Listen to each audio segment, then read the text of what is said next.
43 ఏళ్ల వయసులో భారత టెన్నిస్ స్టార్ రోహన్ బోపన్న చరిత్ర సృష్టించాడు. పురుషుల డబుల్ టెన్నిస్లో చరిత్రలో ప్రపంచంలోనే నెంబర్ 1గా గెలిచిన అతిపెద్ద వయస్కుడిగా బోపన్న రికార్డు నెలకొల్పాడు. అయితే ఆస్ట్రేలియా ఓపెన్ 2024 ముగిసిన తర్వాత రిలీజ్ చేసే ర్యాంకుల్లో బోపన్న ఈ ఘనతను అందుకున్నాడు. ఆస్ట్రేలియా ఓపెన్ పురుషుల డబుల్స్లో బోపన్న ఆస్ట్రేలియాకు చెందిన మాథ్యూ ఎడ్డిన్ జోడీ సెమీఫైనల్స్కు చేరుకోవడంతో బోపన్న ప్రపంచంలో నెంబర్ 1గా స్థానాన్ని పొందడం ఖాయమైంది. అయితే రోహన్ బోపన్న వయసుతో పాటు ఆటలో కూడా మెరుగవుతున్నాడు. బోపన్న ఆస్ట్రేలియా ఓపెన్లో కెరీర్ అత్యున్నత ర్యాంక్ నెంబర్ 3తో ప్రవేశించాడు. ఇప్పుడు సెమీస్లోకి ప్రవేశించిన నేపథ్యంలో వచ్చే వారం రిలీజ్ చేసే ర్యాంకుల్లో నెంబర్ 1గా నిలవనున్నాడు.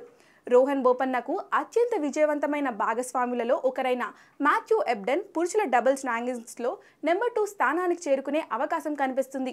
అయితే ఆస్ట్రేలియన్ ఓపెన్ పురుషుల డబుల్స్ క్వార్టర్ ఫైనల్లో రోహన్ బోపన్న మాథ్యూ ఎబ్డెన్ జోడీ 6-4, 7-6 స్కోర్తో అర్జెంటీనా జంట మాక్సిమో గొంజాలేజ్, ఆండ్రూ మెల్టన్పై గెలుపు పొందారు. 1:46 నిమిషాల పాటు ఈ మ్యాచ్ హోరాహోరీగా సాగింది. అయితే బోపన్న జోడీ తొలి పురుషుల డబుల్స్ గ్రాండ్ స్లామ్ టైటిల్స్పై కన్నేశారు. ఈ క్రమంలో సెమీఫైనల్స్లో రెండో స్పీడ్ జోడీ అయిన బోపన్న ఎబ్డెన్లు ఎన్సిడిడా థామస్ మచాక్ జీజన్ జాంగ్తో తలపడనున్నారు.